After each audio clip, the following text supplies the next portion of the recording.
quiz. What happens when you bump into an enemy? You get hurt. Except if you're facing Bob the Goldfish from Earthworm Jim. Groovy! Now, I made a pretty bad error in the 2009 version of this list. I said Old King Cole got killed the fastest by grenade eggs. I didn't realize ice eggs were better. She walks around the battlefield at a snail's pace, and all her attacks except one are either predictable, easy to avoid, or barely harmful in the first place. Even her strongest attack, where she tries to spit acid down your throat, is slow and easy to break out of. Landmola's Shadow can get killed in one hit from every weapon you have except a single slice from the sword. Next, let's put 2 and 2 together. Ear-biting heavyweight boxing champions make for incredibly difficult bosses. On the other hand, Cloud and Candy. Now, we all know that we can kill Sephiroth in one hit with Omni Slash, right? But what some of you may not know is that everything in this fight can kill Sephiroth in one hit. A simple weak slash, a low-level spell, anything. If that's even too much for you, if you do nothing, Sephiroth will attack you, you'll get hurt, but it will never kill you. And once you get hit, Cloud will counterattack. And putting what I just said into effect, Sephiroth will die in one hit. Now, before you all attack me, I understand this whole fight is supposed to be symbolic, so if you all downvote this video saying that this doesn't qualify as a boss battle, lighten up. This is a comedy. It's not supposed to be taken seriously. But if you do decide to backlash my video, then go ahead. Go ahead. Backlash this video. I dare you. I double dare you, motherfucker.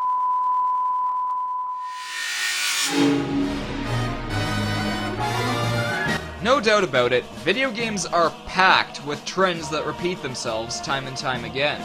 Some of these cliches, like the use of chanting and music to make situations more epic, can be so entertaining that to us it doesn't matter how overused they are.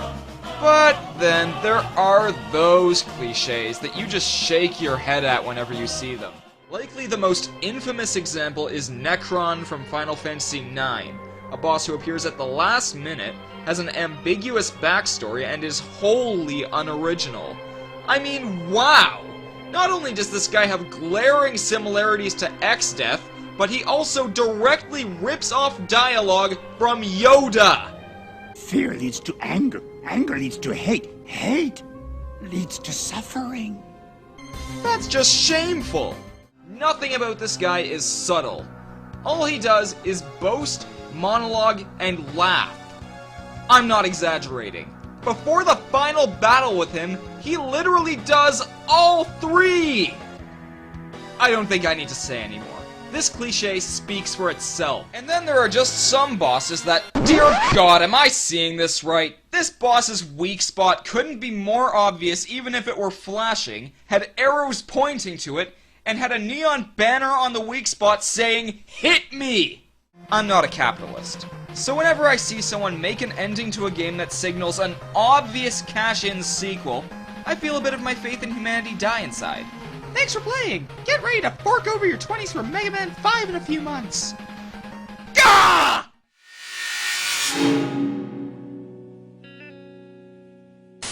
Chewie! You see, I had this idea for a countdown. I kinda want to do this one alone. Top 15 worst Pokemon? Yeah, this is one kind of countdown no one should have to suffer through alone. Because for every awesome Pokemon there is, there's bound to be a ton that just suck. Whether they're unoriginal, useless in battle, or just downright lame. To me, Unknown serves no purpose other than being like a collectible trading card. And thanks, but I already have the original Charizard card for that. Lucky bastard. What? Nothing. I suppose Unknown has another purpose, to illustrate hidden power. I hate hidden power. It's pretty much useless in battle, unless you're one of those guys who want to use a complex mathematical formula to use it properly. Oh, great. Another singular evolution normal type. We haven't seen much of those, have we? That's pretty unique.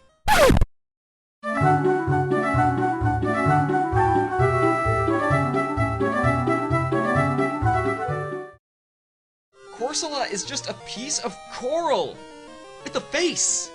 That's really original.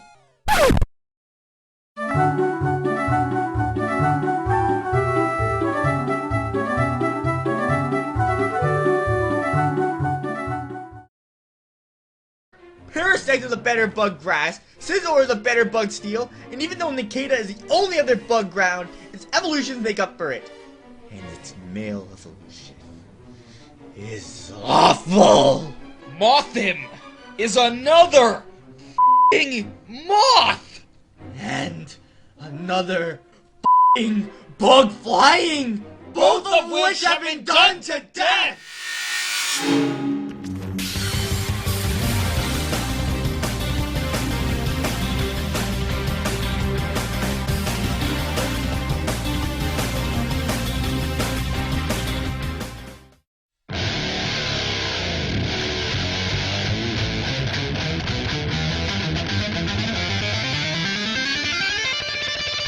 Yeah, I know. I lost. Alright, can we please just sit down and talk about this? In order to defeat GLaDOS, you need a lot of nifty portal work. You have to make GLaDOS destroy itself with missiles, and then throw the personality cores that drop off GLaDOS into an incinerator. Incinerator? And tiny to pieces. This battle also serves to tell Kefka's story, and believe it or not, his battle theme Dancing Mad tells it all musically. The first part of Dancing Mad seems to represent Kefka's sick desire for destruction. The second part represents Kefka's insane and psychotic nature. And the third part represents Kefka's narcissistic and misanthropic behavior. Here's something I picked up on. Yami, the Emperor of Eternal Darkness, is one of the few machines in the whole game. Is the game trying to tell us that technology is the root of all evil?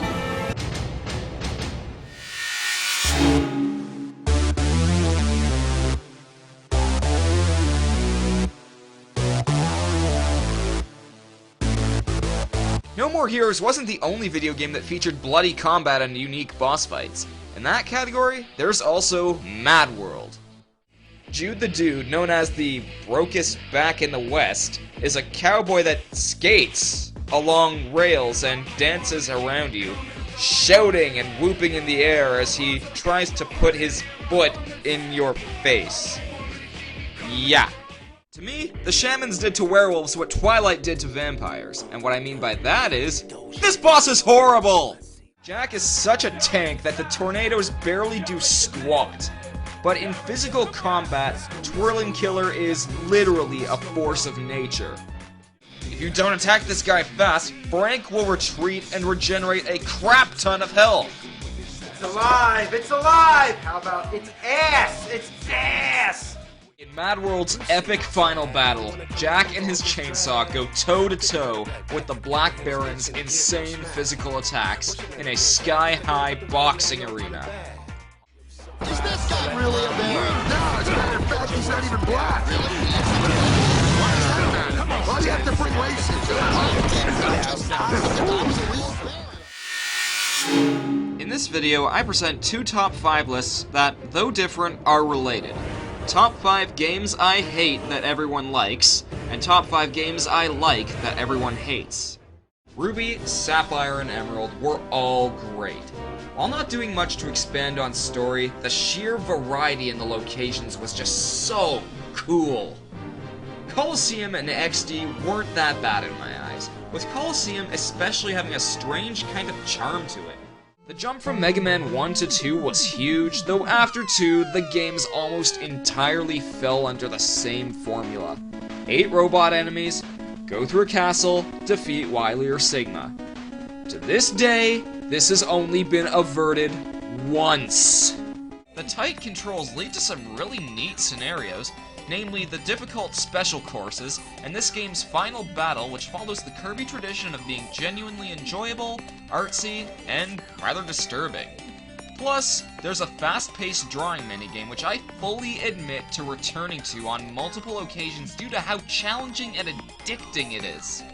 I'd played the ports of Final Fantasy VI and Chrono Trigger and loved them, So naturally, I wanted to give Secret of Mana a spin while it was on Virtual Console. I bought it, and I almost instantly hated it. Hey! Hey Josh, what's up? That's exactly what happened to me before I started to hate Secret of Mana, you plagiarist! Oh yeah, you trashed your copy of A.K.A yet? Nope. God!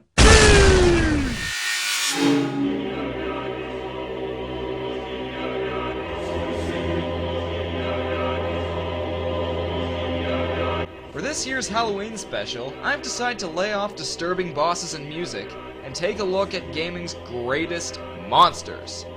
How I define a monster is any creature that is aggressive, deadly, threatening, and possibly even large in size. Despite Ganon being a very menacing beast, I still wonder to this day why Ganon is a boar instead of, say, a dragon. Well, it's original, and besides, this means that Nintendo's probably the only thing that has ever made a pig look menacing. Aw, cute piggy. Ah! Scary piggy! Run!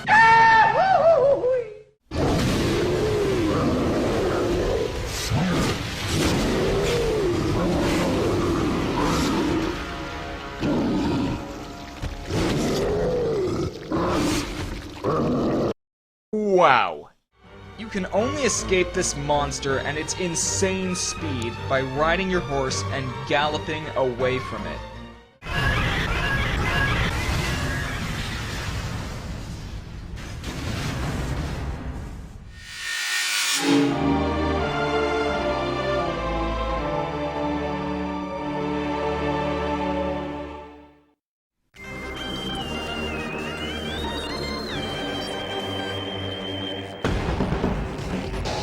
Man, is that thing ugly!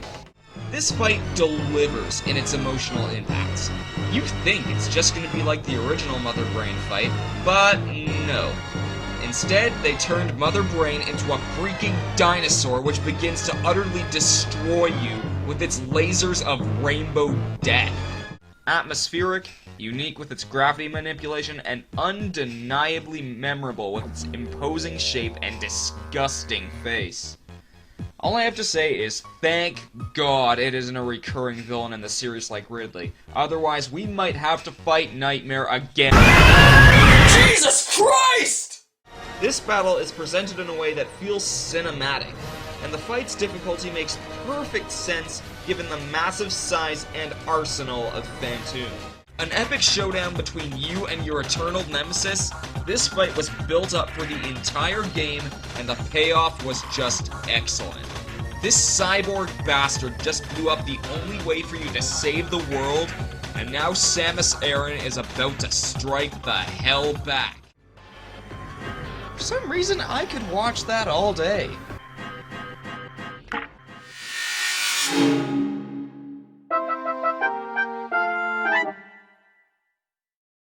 Beer! Drink beer!